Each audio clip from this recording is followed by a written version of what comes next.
High all, welcome back to Nishi princess channel. நான் உங்கள் நந்தினி.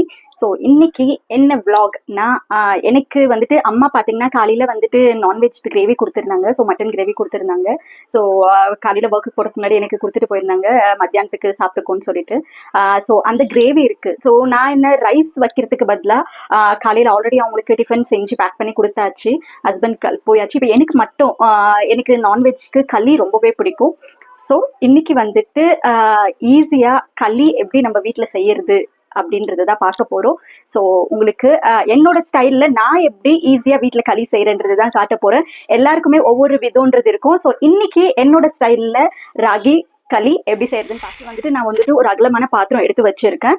இப்போ வந்துட்டு இதில் ஒரு கைப்பிடி அவளுக்கு சாப்பாடு, எனக்கு ஒண்டிக்குன்றதுனால நான் கொஞ்சமாக மட்டும்தான் சாப்பாடு வந்துட்டு நான் எடுத்திருக்கேன்.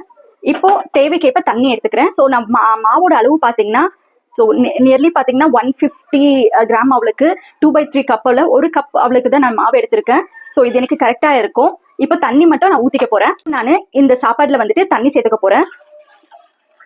இதில் வந்துட்டு நான் 1.5 கப் அவளுக்கு தண்ணி எடுத்துக்க போகிறேன். 1.5 கிளாஸ் அவளுக்கு தண்ணி எடுத்துக்க போகிறேன். ஸோ முதல்ல வந்துட்டு 1 கிளாஸ் ஊற்றிட்டேன். இப்போ வந்துட்டு இன்னும் 1/2 கிளாஸ். ஏன் அவ்வளோ தண்ணினா கொஞ்சம் நல்லா வேகட்டோன்றதுக்கோசரம் மட்டும்தான். இப்போ வந்துட்டு ஸ்டவ் ஆன் பண்ணிக்கிறேன். இப்போ தேவைக்கேற்ப உப்பு சேர்த்துக்கிறேன்.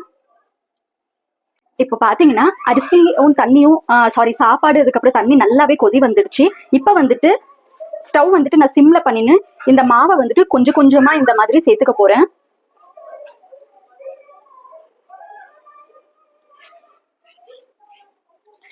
இந்த மாதிரி கொட்டினதுக்கு அப்புறமா ஒரு மீடியம் ஃப்ளேம்ல வச்சு ஒரு 10 மினிட்ஸ் வரையும் நான் வந்துட்டு மாவை வந்துட்டு வேக வச்சுக்க போறேன்.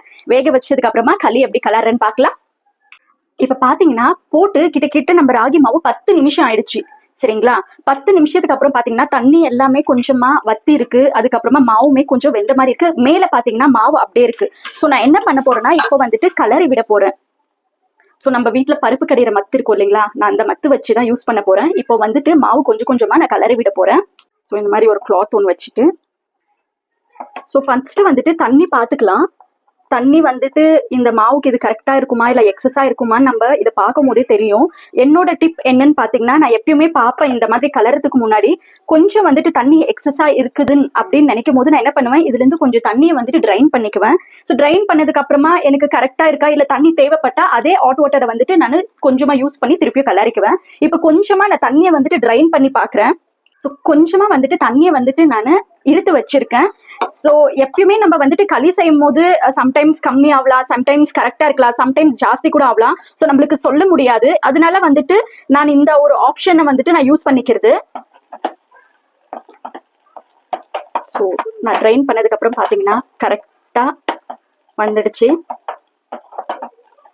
ஸோ ஒவ்வொரு மாவு வந்துட்டு தண்ணி வந்துட்டு கொஞ்சம் எக்ஸ்ட்ரா எடுக்கும், ஒவ்வொரு மாவு வந்துட்டு கரெக்டாக இருக்கும். ஸோ இது நம்ம சொல்ல முடியாது. அதனால வந்துட்டு நான் இந்த ஒரு ஆப்ஷனை வந்துட்டு நான் சூஸ் பண்ணிக்கிறது. ஸோ இது நான் செய்யறதுக்கு எப்பயுமே எனக்கு கரெக்டாக வரும் நான் இந்த மாதிரி பண்ணும் போது. இப்போ வந்துட்டு நல்லாவே களியை வந்துட்டு கொஞ்சம் கூட கட்டி இல்லாமல் வந்துட்டு இந்த மாதிரி கலரிக்கிறேன் நான். இப்போ பார்த்தீங்கன்னா நல்லாவே நான் வந்துட்டு மாவு இந்த மாதிரி களிக்கு வந்துட்டு கலரிக்கிட்டேன். ஸோ என்னால் வந்துட்டு கிட்ட நானே கலரிட்டு வீடியோ எடுக்கிறதுனால கிட்ட வச்சு என்னால் காட்ட முடியல.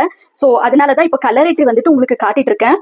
ஸோ கொஞ்சமா தண்ணி வந்துட்டு எக்ஸஸா இருந்துச்சுன்னு சொன்னேன் இல்லைங்களா. ஸோ இந்த மாதிரி ஒருவேளை தண்ணி வந்துட்டு இன்னுமே இதுல எக்ஸஸா இருக்குதுன்னு நீங்க ஃபீல் பண்ணீங்கன்னா, அப்போ ஒரு கொஞ்சமா வந்துட்டு ராகி மாவு சேர்த்துட்டு இப்போ வந்துட்டு நான் வந்துட்டு கலர்னதுக்கு அப்புறமாவும் ஒரு 5 மினிட்ஸ் வந்துட்டு அடுப்புல தான் வைக்க போறேன். அந்த ஸ்டேஜ்ல வந்துட்டு ராகி மாவு சேர்த்துட்டு நம்மளுக்கு கரெக்டான பக்குவம் எப்படி இருக்குன்னு பார்த்துட்டு பாத்தீங்களா எவ்வளவு சாஃப்டா இந்த மாதிரி. ஸோ நம்மளுக்கு எந்த மாதிரி வேணும், கட்டியா வேணும்னா கட்டியா, இல்ல சாஃப்டா வேணும்னா நம்மளோட கரெக்டான பக்குவம் பார்த்துட்டு நம்ம இந்த மாதிரி கலரி விட்டுட்டு ஒரு 5 மினிட்ஸ் விட்டுட்டு திருப்பியும் கலர்னோம்னா களி ரெடி ஆயிடும். ஸோ இப்போ வந்துட்டு நான் கலரி இருக்கேன். கலரிட்டு ஒரு 5 நிமிஷம் நான் இப்படியே விடுறேன். விட்டுட்டு திருப்பியும் கலரிட்டு களியை வந்துட்டு பாயில் பண்றத பார்க்கலாம்.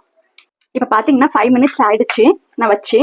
ஸோ கொஞ்சம் வந்துட்டு ஸ்டீல் பாத்திரத்துல செய்யும் போது நம்ம இந்த மாதிரி செகண்ட் டைம் வைக்கும் போது கொஞ்சம் உஷாரா வைக்கணும், இல்லைன்னா அடிப்பிடிக்க சான்சஸ் இருக்கு. இந்த மாதிரி கட்டியே இல்லாம கலரிக்கிறேன். நான் ஆல்ரெடி கலரிட்டேன், ஆனாலும் இன்னொரு வாட்டி இந்த மாதிரி கலரி வச்சுட்டா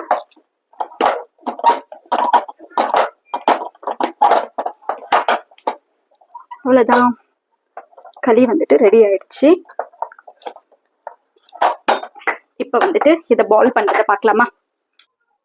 ஃபர்ஸ்ட் வந்துட்டு இதுல இருக்கிறது எல்லாமே இந்த மாதிரி வலிச்சிட்டு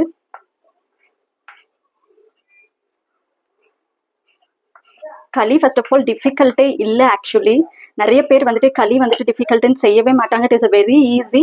என்னன்னா செய்யறதுக்கு நம்மளுக்கு கரெக்டா பக்குவம் தெரிஞ்சிடுச்சுன்னா ஈஸியா நம்ம செய்யலாம். ஸோ என்கிட்ட பார்த்தீங்கன்னா இந்த மாதிரி ஒரு தாளிப்பு கடாய் ஒன்று வச்சிருக்கேன். ஸோ இதில் பண்ணும்போது கரெக்டாக ஈஸியாக இருக்கும். அந்த ரவுண்ட் இதுவுமே எனக்கு கரெக்டாக வரும்ன்றதுக்கோசரம் நான் எப்பயுமே இதை யூஸ் பண்ணுவேன். இது இல்லாத டைமில் வந்துட்டு நான் கிண்ணத்தில் பண்ணிட்டு இருந்தேன். பட் இது இருக்கும் போது எனக்கு கொஞ்சம் ஈஸியாக இருக்கிறதுனால இதை யூஸ் பண்ணிட்டு இருக்கேன் இப்போ. ஸோ நான் போட்ட மெஷர்மெண்ட் பார்த்தீங்கன்னா ஒருத்தருக்கான களி. ஸோ இதை வந்துட்டு நீங்கள் எவ்வளோ வேணுமோ எக்ஸஸ் இந்த மெஷர்மெண்ட் உங்களுக்கு தகுந்த மாதிரி நீங்கள் எடுத்துக்கலாம். ஸோ எனக்கு மட்டும் கரெக்டாக வந்திருக்கு களி. அவ்வளோதான். இப்போ பால் மாதிரி இதை